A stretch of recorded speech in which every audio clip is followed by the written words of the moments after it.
Welcome children to our third video for chapter 3 chemical reactions and equations, and today we will try and understand how to write a chemical equation. Okay, we need to keep in mind that the reactants, that is the elements and compounds that are participating, are called reactants, and the substances that are formed are called as products. Now, during a chemical reaction, what happens is old bonds break. For example, if we have sodium chloride participating, the bond between sodium and chlorine can break.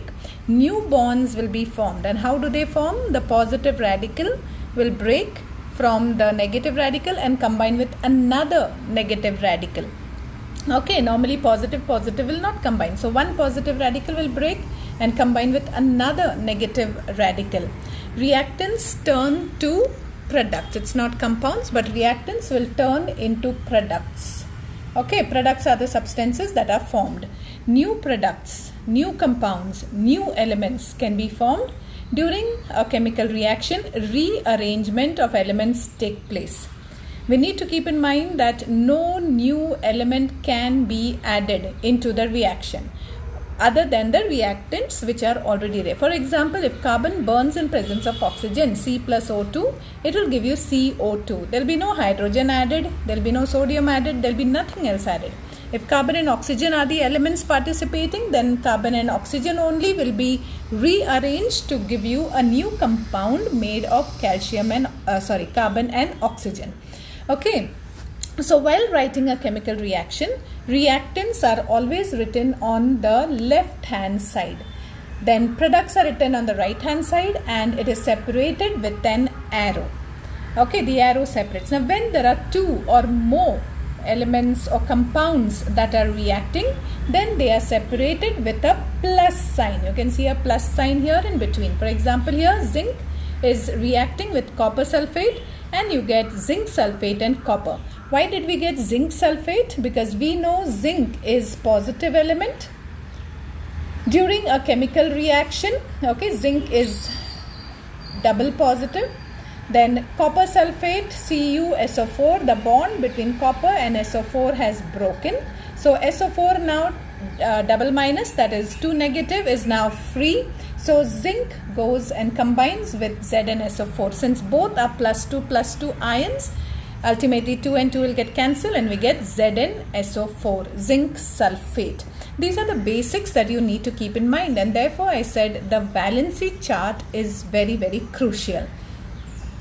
Okay, now in order to make the reaction more informative, what you saw here was S, aqueous, S.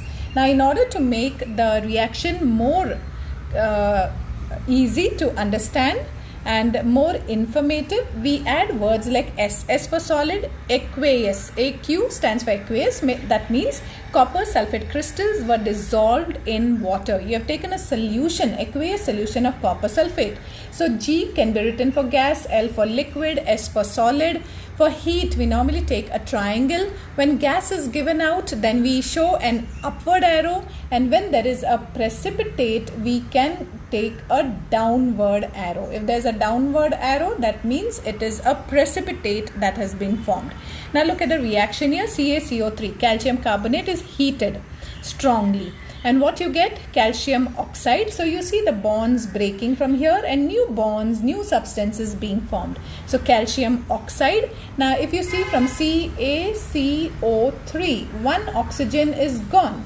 So CaO is formed. What remained are 2 oxygens. So CO2 remained. And therefore you got the remaining product as CO2. CO2 is a gas, so we show it with the help of an arrow, and triangle means there is heat that is given here. When heat is given out, then we write the triangle plus heat. This stands for heat here. So methane burns in presence of oxygen. Okay, the arrow has disappeared from here. In fact, there is a triangle here as well because you are heating it. It's a combustion reaction, and then you get carbon dioxide, you get hydrogen, and you get good amount of heat that is given out. The amount of heat, the amount of pressure, and certain catalysts are normally written on the arrow. For example, here you see 2 atmospheric pressure is required. Zinc is used as a catalyst. Now, what is a catalyst? The catalyst are substances which do not actually participate in the reaction, but their mere presence speeds up a reaction.